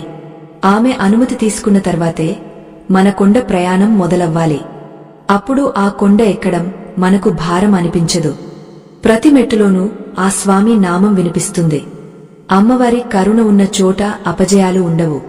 అందుకే తిరుమల వెళ్లే భక్తులు ఈ పౌరాణిక రహస్యాన్ని గుర్తుంచుకుని తమ యాత్రను సార్థకం చేసుకోవాలి. శ్రీనివాసుడిని శిలగా మార్చిన ఆ రోజు లక్ష్మీదేవి కన్నీరు పెట్టింది. ఆ కన్నీరు చూసి స్వామి మనస్సు కరిగిపోయింది. అందుకే ఆయన తన భక్తుల కోసం తన ప్రతి రూపంలోనూ అమ్మవారికి స్థానం కల్పించారు. మనం ఆ స్థానాన్ని గుర్తించకపోతే అది స్వామిని అవమానించడమే అవుతుంది. తిరుమలలో మనమిచ్చే హుండీ కానుకల కంటే మనలోని నిష్కల్మషమైన భక్తి మరియు అమ్మవారి పట్ల మనకున్న గౌరవం స్వామికి ఎంతో ఇష్టం. ఆ తల్లి ఆగ్రహం చల్లారితే ఈ లోకంలో మనకు లభించనిది ఏదీ లేదు. ఆ తల్లి కరుణా కటాక్షాలు మనమీద ఉండాలని కోరుకుంటూ ఈ క్రమాన్ని మనం పాటిద్దాం. ఆ పరంధాముడి వక్షస్థలంపై నిరంతరం కొలువై ఉండే ఆ జగన్మాత కేవలం ఐశ్వర్యానికి మాత్రమే కాక ఓర్పుకు మరియు సహనానికి కూడా మారుపేరు. తిరుమల గర్భాలయంలోని ఆ నల్లని శిలామూర్తిని మనం దర్శించుకున్నప్పుడు ఆ స్వామి గుండెపై మెరిసే బంగారు పతకాన్ని చూసి మురిసిపోతాము. కాని ఆ పతకం వెనుక ఉన్న వేదన, ఆ తల్లి పడుతున్న తపన చాలామందికి అర్థం కాదు. లక్ష్మీదేవి తన భర్తను విడిచి భూలోకానికి వచ్చినప్పుడు ఆమె పడిన ఆవేదన ఈ సృష్టిలోని ప్రతి స్త్రీ పడే వేదనకు ఒక ప్రతీక. తన నివాసాన్ని మరొకరు అపవిత్రం చేసినప్పుడు, ఆత్మగౌరవం దెబ్బతిన్నప్పుడు ఒక తల్లిగా ఆమె ఎంతగా కుమిలిపోయిందో పురాణాలు వివరిస్తాయి. శ్రీనివాసుడు తన శిలా రూపంలో కూడా ఆ తల్లిని తన వక్షస్థలం నుండి వేరు చేయలేదు. ప్రతి శుక్రవారం జరిగే అభిషేక సేవలో స్వామివారి ఆభరణాలన్నీ తొలగించినప్పుడు ఆయన వక్షస్థలంపై ఉన్న ఆ తల్లి రూపం స్పష్టంగా కనిపిస్తుంది. ఆ సమయంలో స్వామికి జరిగే అర్చన అంతా అమ్మవారికే చెందుతుంది. ఈ రహస్యం తెలిసిన భక్తులు ఆ శుక్రవారపు అభిషేకాన్ని దర్శించుకోవడానికి ఎంతో తపిస్తారు. ఎందుకంటే ఆ సమయంలోనే స్వామి మరియు అమ్మవారు ఏకరూపంలో దర్శనమిస్తారు. అమ్మవారిని విస్మరించి స్వామిని దర్శించడమంటే ఒక మనిషి యొక్క ఆత్మను విడిచి కేవలం శరీరాన్ని చూసినట్లే అవుతుంది. లక్ష్మీదేవి ఆగ్రహం అనేది ఒక నిప్పు కణం వంటిది. అది బయటకు కనిపించకపోయినా మన లోపల ఉన్న పుణ్యఫలాన్ని నెమ్మదిగా దహించివేస్తుంది. తిరుమలకు వెళ్లినప్పుడు చాలామంది తమ కోరికల చిట్టాను స్వామి ముందు ఉంచుతారు. కాని ఆ కోరికలను నెరవేర్చే శక్తిని స్వామివారు అమ్మవారికి అప్పగించారని మనం గుర్తుంచుకోవాలి. దేవి, నీవు కరుణిస్తేనే ఈ భక్తుడి కష్టాలు తీరుతాయి అని స్వామి అమ్మవారితో చెబుతుంటారు. మరి మనం ఆ తల్లిని దర్శించుకోకుండా, ఆమెకు కనీసం ఒక నమస్కారం కూడా చేయకుండా నేరుగా స్వామిని అడిగితే ఆ విన్నపం ఆమెకు చేరుతుందా? తిరుచానూరు క్షేత్రానికి ఉన్న ప్రాముఖ్యతను వివరించే ఒక ఘట్టం పురాణాలలో ఉంది. ఒకానొక సమయంలో దేవతలందరూ కలిసి శ్రీనివాసుడిని ఒక ప్రశ్న అడిగారు. స్వామీ, మీరు 7 కొండలపైన ఉన్నారు, మరి లక్ష్మీదేవి కింద ఎందుకు ఉంది? మీరు ఇద్దరూ ఒకే చోట ఉండవచ్చు కదా అని అడిగారు. దానికి స్వామి చిరునవ్వుతో ఇలా సమాధానమిచ్చారు. నేను కొండపైన ఉండి భక్తుల పాపాలను హరిస్తాను. కాని నా భార్య కింద ఉండి వారిని నా దగ్గరకు చేరవేస్తుంది. ఆమె ఒక మెట్టు వంటిది. ఆ మెట్టు ఎక్కనిదే ఎవరు నా దగ్గరకు రాలేరు అని సెలవిచ్చారు. అంటే తిరుచానూరు అనేది తిరుమల యాత్రకు ఒక ముఖద్వారం వంటిది. ముఖద్వారం గుండా కాకుండా గోడ దూకి లోపలికి వెళ్లాలని చూడటం ఎంతటి అపరాధమో, తిరుచానూరును విస్మరించి తిరుమల వెళ్లడం కూడా అంతటి అపరాధమే అవుతుంది. లక్ష్మీదేవి ఆగ్రహం కలిగినప్పుడు మన మనస్సులో భక్తి ఉన్నా అది స్థిరంగా ఉండదు. ఏదో ఒక అలజడి మనల్ని వేధిస్తూనే ఉంటుంది. మనం ఇచ్చే కానుకలు కూడా అహంకారంతో ఇచ్చినవిగా పరిగణించబడతాయి. అమ్మవారి దర్శనం మనలోని అహంకారాన్ని తొలగించి వినయాన్ని ప్రసాదిస్తుంది. ఆ వినయమే మనల్ని పరమాత్మకు దగ్గర చేస్తుంది. పౌరాణికంగా లక్ష్మీదేవికి శ్రీ అని పేరు. వెంకటేశ్వర స్వామిని శ్రీనివాసుడు అంటారు. అంటే శ్రీకి నివాసమైనవాడు అని అర్థం.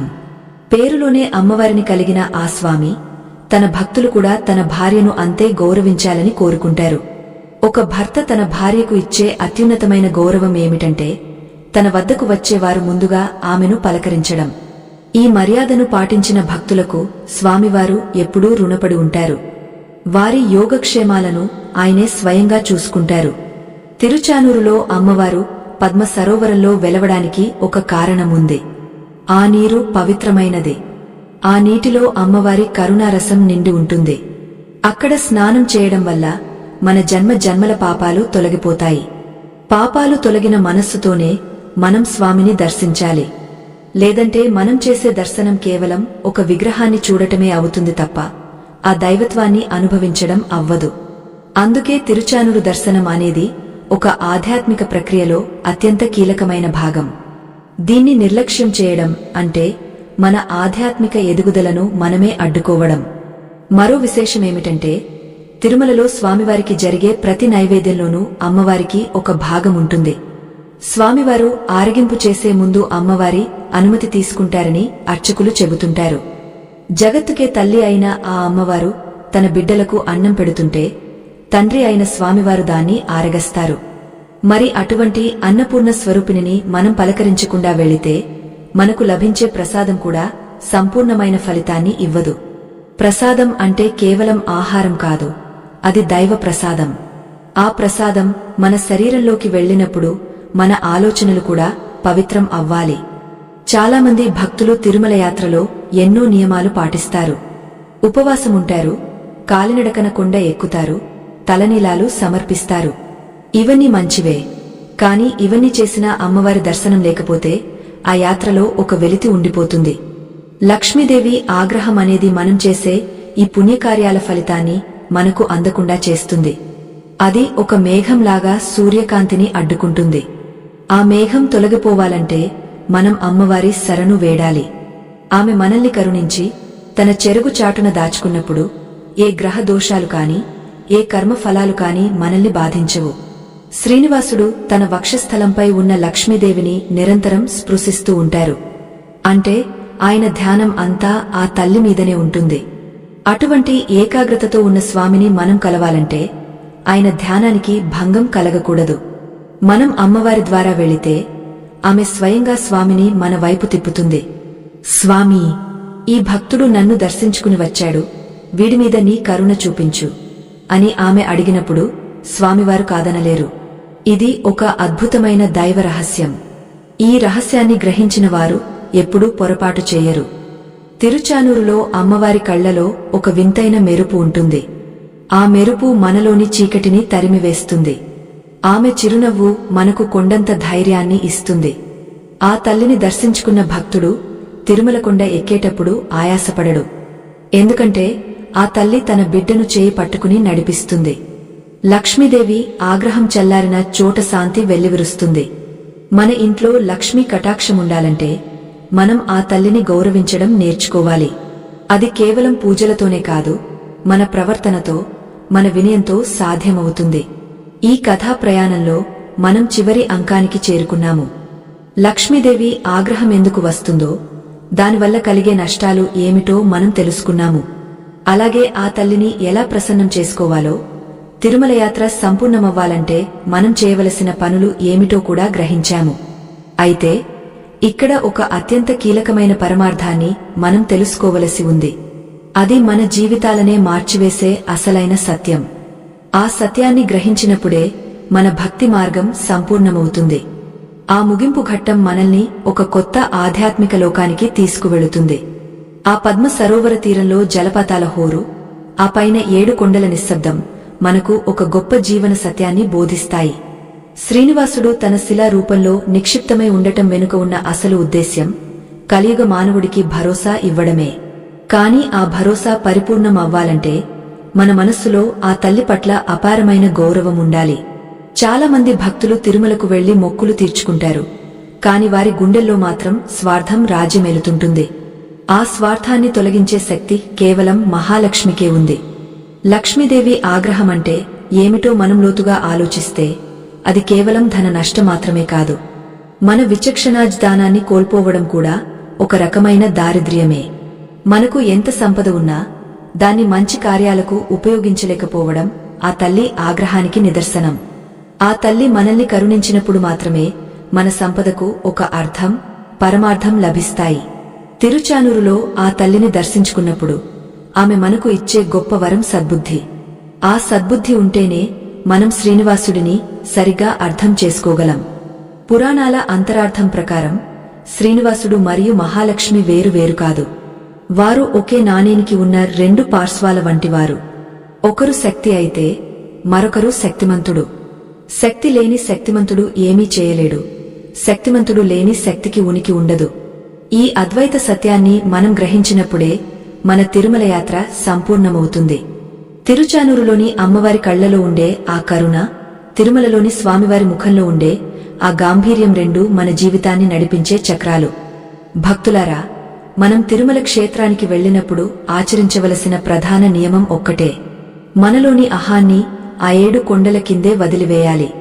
ఆ అహాన్ని వదిలించే ప్రక్రియే తిరుచానూరు దర్శనం. అక్కడ ఆ తల్లి ముందు సాష్టాంగపడి, అమ్మా, నేను ఏమీ లేనివాడిని, నీ కరుణా కటాక్షాల కోసం వచ్చాను అని వేడుకున్నప్పుడు ఆమె మన చేతిని పట్టుకుని ఆ కొండపైకి తీసుకువెళుతుంది. అప్పుడు ఆ వెంకటేశ్వరుడు మనల్ని చూసి, నా లక్ష్మి వెంట వచ్చిన నా బిడ్డవు నీవు అని మనల్ని ఆదరిస్తాడు. వెంకటేశ్వర స్వామివారు శిలగా మారినప్పుడు ఆయన కళ్లలో కారుణ్యం మాత్రమే కాదు, ఒక గొప్ప నిరీక్షణ కూడా ఉంది. తన భక్తులు ఎప్పటికైనా ఈ సత్యాన్ని గ్రహిస్తారని ఆయన భావించారు. లోకంలో ప్రతి ఒక్కరూ ఐశ్వర్యం కావాలని కోరుకుంటారు, కాని ఐశ్వర్యానికి తల్లి అయిన లక్ష్మిని దర్శించుకోవడానికి బద్ధకిస్తారు. ఈ బద్ధకమే మన ఆధ్యాత్మిక పురోగతికి ఆటంకం. తిరుచానూరులో అమ్మవారిని దర్శించుకోవడం అంటే మన బాధ్యతను మనం గుర్తించడం. ఆ గుర్తింపు లేనిదే పరమాత్మ మనల్ని గుర్తించడు. ఆత్మ బంధువులారా, ఈ కథ ద్వారా మనం తెలుసుకోవలసిన అత్యంత ముఖ్యమైన పరమార్థాన్ని వివరించే ముందు ఒక చిన్న విన్నపం. ఈ ధర్మ యజ్ఞంలో మీ సంపాదనలో కొంత భాగాన్ని వినియోగించడం వల్ల మీకు అపారమైన పుణ్య ఫలం దక్కుతుంది. మా ఈ ప్రయత్నాన్ని గౌరవించి మాకు మద్దతు ఇవ్వాలనుకునేవారు ఇప్పుడు స్క్రీన్ మీద కనిపిస్తున్న స్కానర్ని స్కాన్ చేసి మీ శక్తి మేరకు తోడ్పాటును అందించవచ్చు. ఇక ఇప్పుడు మన జీవితాలనే మార్చివేసే ఆ కీలకమైన ముగింపుని విందాం. ఇది ప్రతి ఒక్కరూ తెలుసుకోవాల్సిన అసలైన సత్యం. అసలైన రహస్యం ఏమిటంటే, శ్రీనివాసుడు తన వక్షస్థలంపై లక్ష్మీదేవిని ఎందుకు ధరించాడు? కేవలం ఆమెపై ఉన్న ప్రేమతోనేనా? కాదు. అది లోకానికి ఇచ్చే ఒక సందేశం. భగవంతుడి హృదయంలో ఎప్పుడూ దయ, కరుణ ఉండాలి. ఆ దయకు, కరుణకు రూపమే లక్ష్మీదేవి. ఎవరైతే దీనుల పట్ల, ఆర్తుల పట్ల దయ చూపిస్తారో వారి హృదయంలో ఆ స్వామి కొలువై ఉంటాడు. అంటే మనం పక్కవారికి చేసే సహాయమే అమ్మవారికి ఇచ్చే అసలైన తాంబూలం. మన ప్రవర్తనలో మార్పు రానంతకాలం మనం ఎన్ని క్షేత్రాలు తిరిగినా ఫలితముండదు. మనం తిరుచానూరు వెళ్లి అమ్మవారిని దర్శించుకోవడం ఎంత ముఖ్యమో, మన ఇంట్లో ఉన్న స్త్రీలను, మన చుట్టూ ఉన్న నిరుపేదలను ఆదరించడం కూడా అంతే ముఖ్యం. ఎక్కడైతే స్త్రీ గౌరవించబడుతుందో అక్కడ లక్ష్మీదేవి నివసిస్తుంది. ఎక్కడైతే లక్ష్మీదేవి నివసిస్తుందో అక్కడ శ్రీనివాసుడు స్వయంగా వచ్చి కొలువుదీరుతాడు. ఇది ఈ విశ్వానికి సంబంధించిన నిత్య సత్యం. ఈ రహస్యం తెలిసినవాడు తిరుమలలో అడుగుపెట్టినప్పుడు కేవలం విగ్రహాన్ని చూడడు, సృష్టిలోని దైవత్వాన్ని దర్శిస్తాడు. తిరుమలలోని ఆనంద నిలయం మన హృదయంలోనే ఉంది. ఆ నిలయాన్ని చేరుకోవాలంటే పద్మావతి దేవి అనే కరుణ కావాలి. ఆ కరుణతో కూడిన భక్తి మాత్రమే మనల్ని సంసార సాగరం నుండి తరింపజేస్తుంది. తిరుపతి వెళ్లినప్పుడు తిరుచానూరును విస్మరించడం అంటే మన జీవితంలోని వెలుగును మనమే ఆర్పేసుకోవడం వంటిది. ఆ తల్లి ఆగ్రహం అనేది మనలోని అజ్ఞానాన్ని దహించే అగ్ని కావాలి, కాని మనల్ని నాశనం చేసే శాపం కాకూడదు. అందుకే వినమ్రంగా ఆ తల్లిని వేడుకుందాం. ఈ పౌరాణిక గాథ ద్వారా మనం నేర్చుకున్న పాఠం ఒక్కటే: దేవుడు మన నుండి కోరుకునేది కేవలం సంపద కాదు, సంస్కారం. ఆ సంస్కారమే అమ్మవారి అనుగ్రహం. తిరుమల యాత్రను ఒక క్రమ పద్ధతిలో శాస్త్రబద్ధంగా నిర్వహించినప్పుడు ఆ శ్రీనివాసుడి కరుణా కటాక్షాలు మన వంశాన్ని తరతరాలకు కాపాడుతాయి. అప్పుల బాధల నుండి విముక్తి, ఆరోగ్యకరమైన జీవనం, ప్రశాంతమైన మనస్సు ఇవన్నీ ఆ దైవ దంపతుల ఆశీస్సులతోనే లభిస్తాయి. ఆ దివ్య జంటను మన హృదయాసనంపై నిలుపుకుందాం. ఆ తల్లి అలమేలు మంగమ్మ కరుణతో, ఆ 7 కొండలవాడి దయతో మీ అందరి జీవితాలు సుఖశాంతులతో విలసిల్లాలని కోరుకుంటున్నాను. ఈ పవిత్రమైన కథను మీ మనస్సులో పదిలపరచుకోండి. రేపు మీరు తిరుమలకు వెళ్లినప్పుడు ఆ తల్లిని దర్శించుకుని ఆమె అనుమతితో ఆ కొండ ఎక్కండి. అప్పుడు కలిగే ఆ అనుభూతిని మీరు వర్ణించలేరు. ఆ స్వామి కళ్లలోని ఆనందాన్ని మీరు స్పష్టంగా చూడగలరు. భార్యను గౌరవించే భక్తుడిని ఆ పరమాత్మ ఎప్పటికీ విడిచిపెట్టడు. ఈ సృష్టిలో ఉన్న సమస్త జీవరాశులకు ఆ జగన్మాత మరియు జగన్నాథుడు రక్షణ కవచంలా నిలుస్తారు. వారిని నమ్ముకున్న వారికి ఏ ఆపద రాదు. ఒకవేళ వచ్చినా అది వారిని మరింత దృఢంగా మార్చడానికే అని గ్రహించాలి. భక్తిలో ఉన్న మాధుర్యాన్ని, పౌరాణిక రహస్యాల్లో ఉన్న లోతును అర్థం చేసుకున్నప్పుడే మన సనాతన ధర్మం యొక్క గొప్పతనం మనకు బోధపడుతుంది. ఈ ఆధ్యాత్మిక ప్రయాణంలో మీరు మాతో పాలుపంచుకున్నందుకు ధన్యవాదాలు. ఆ శ్రీనివాసుడి కృపా వీక్షణాలు మీపై ఎల్లప్పుడూ ఉండాలని ఆకాంక్షిస్తున్నాను. ముగింపులో ఒకే మాట. సంపద అనేది ఒక సాధన మాత్రమే, కాని సంస్కారం అనేది మన గమ్యం. ఆ సంస్కారాన్ని మనకు ప్రసాదించేది ఆ అలమేలు మంగమ్మ తల్లి. ఆమె ఆగ్రహం మనల్ని సరిదిద్దే పాణ్యం, ఆమె అనుగ్రహం మనల్ని నడిపించే ప్రాణం. ఈ యాత్రను మీ మనసులో ఎప్పుడూ సజీవంగా ఉంచుకోండి. తిరుమల తిరుపతి వెంకటేశ్వరుని దర్శనం మీ జీవితాల్లో కొత్త వెలుగులను నింపాలని మనసారా కోరుకుంటూ, ఆ దైవ దంపతులకు సాష్టాంగ నమస్కారం చేస్తూ ఈ పురాణగాథను ముగిద్దాం. ఈ కథా ప్రయాణం ఇక్కడితో సంపూర్ణమైనదే. స్వస్తి.